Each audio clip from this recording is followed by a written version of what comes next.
दोस्तों नमस्कार। मैं अचीव भट्ट एक बार फिर आपके सामने एक छोटी सी कहानी लेकर हाजिर हुआ हूँ।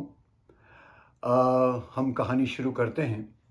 एक राजा के लड़की थी, उसकी राजकुमारी थी।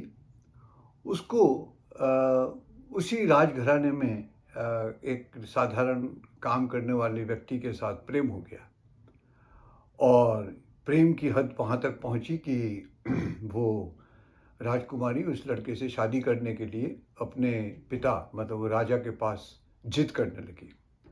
राजा ने उसको बहुत समझाया कि देखो भाई, जीवन इतना आसान नहीं है। तुम इस राजघराने में पली बड़ी हो और तुम इस तरह अपना जीवन साधारण व्यक्ति के साथ व्यतीत नहीं कर पाओगी और ये शादी और ये विवाह सक्सेसफुल नहीं होगा। राजा के लाख समझाने के बाद भी राजकुमारी ने उसकी बात को नहीं माना।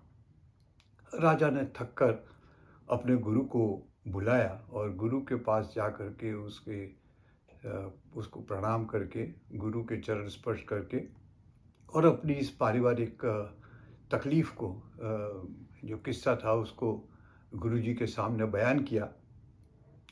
गुरुजी उसको शांति से सुनते रहे और कहा कि राजा, ये कोई बहुत बड़ी प्रॉब्लम नहीं है, इस प्रॉब्लम को हम किसी दूसरे एंगल से सॉल्व कर सकते हैं।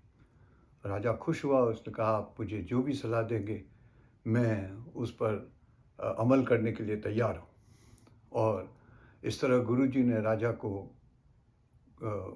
उसका समाधान बताया और कहा कि आप अपनी बेटी से बात कर लीजिए। तो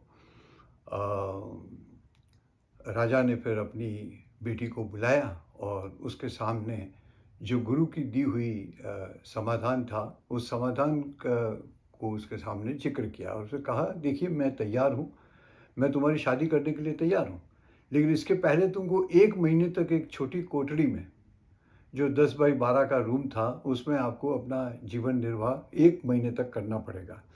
तुम दोनों एक साथ उस कोठरी में, उस रूम में रहोगे और 1 महीने के बाद तुम बाहर आकर के अगर तुम कहोगे कि मेरे को शादी करनी है तो मैं तुमको तुरंत शादी करा दूंगा। राजकुमारी अपने पिता से लिपट गई और उनको बहुत बहुत धन्यवाद दिया कि आपने मेरी ये बात मान ली और ये छोटी सी बात आप जो मेरे को कह रहे हो वो मैं करने के लिए तैयार हूँ।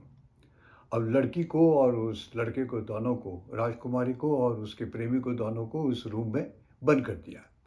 बंद करने के बाद वो 2-3 दिन तक तो बड़े प्यार से रहे, एक दूसरे से अपने प्रेम का इजहार करने लगे, अपने जीवन को कैसे चलाएंगे उसकी चर्चाएं करने लगे। लेकिन फिर 3-4 दिन के बाद उनमें थोड़ा सा मनमुटाव होने लगा। मैं ये नहीं मानूंगी, मैं वो नहीं मानूंगी, मैं तो इस तरह से पली हुई हूँ, तुमको ये तो करना ही होगा, ये नहीं करना होगा। ये बातें इतनी आगे बढ़ गई कि 15 दिन के बाद तो उन दोनों का 1 मिनट के लिए उस रूम के अंदर रहना संभव नहीं था। दरवाज़ा खटखटाया और 15 दिन के बाद ही वो दोनों, राजकुमारी और उसका प्रेमी, दोनों बाहर आ गए और उन्होंने कहा हमें ये शादी नहीं करनी है। राजा खुश हुआ और गुरुजी को प्रणाम किया और उनसे आशीर्वाद लिया। अब छोटी सी कहानी है, लेकिन मॉरल ऑफ द स्टोरी यह है कि वैवाहिक जीवन कोई सिर्फ प्रेम या इन्फैक्चुएशन के आधार पर नहीं चलता है। इसके लिए आपका संघर्ष, और संघर्ष के साथ आप दोनों के, हस्बैंड और वाइफ, पति और पत्नी दोनों के किसी प्रॉब्लम को सॉल्व करना, उनको साथ चलना, उन एक दूसरे को सहयोग देना, एक दूसरे को समझना, ये सारी चीज़ें जो हैं वो शादी के लिए एक उसके बंधन को और ज़्यादा मजबूत करती हैं। सिर्फ प्यार से ज़िंदगी नहीं चलती है। आपको सबसे पहले ये देखना होगा कि परिस्थितियाँ चाहे कुछ भी हों, लेकिन हम उन परिस्थितियों को एक साथ स्ट्रगल करेंगे, उस साथ उसको एक साथ डील करेंगे। और आपको और हमको मालूम भी नहीं होगा कि कितने दुनिया में कितने जोड़े कितने स्ट्रगल करने के बाद अपने वैवाहिक जीवन को भी टिकाए रखते हैं। ये संघर्ष और उस संघर्ष से मिलने वाली सफलताओं का के आधार पर ही वैवाहिक जीवन चलता रहता है।